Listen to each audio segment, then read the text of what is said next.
cedemos la palabra al excelentísimo señor Iraklī Garibashvili, primer-ministro de Georgia. Thank you very much. Your Excellencies, ladies and gentlemen, dear colleagues. First of all, I have to say that it's my honor and privilege to have this opportunity to be engaged in an interactive dialogue on protecting our planet and combating climate change, one of the key challenges for the 21st century. Today, we all know that the world is facing environmental challenges threatening the quality of our drinking water, eroding our natural resources, and creating massive amounts of property damage for individuals and industries alike. My country's commitment to green growth is steadfast. And because of our unique geographical location, varied climate, Georgia is extremely vulnerable to climate change. This summer, Tbilisi, our capital city, suffered severe flooding which had a drastic impact on human lives and infrastructure. The tragedy has become an additional driver for us to tackle climate change with redoubled vigor. And we do so by boosting investment in low-carbon technologies throughout the country, which will reduce the vulnerability of highly exposed communities.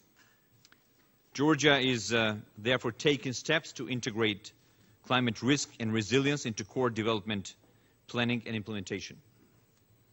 As a party to the United Nations Framework Convention on Climate Change since 1994, my country is fully committed to the objectives of the convention and UNFCCC negotiation process. Georgia launched in 2013 the elaboration of the low-emission development strategy with support of the U.S. government. And based on the results achieved, we prepared and submitted our INDC to the UNFCCC Secretariat, which outlines post-2020 climate change mitigation actions intended to be taken under a new 2015 agreement.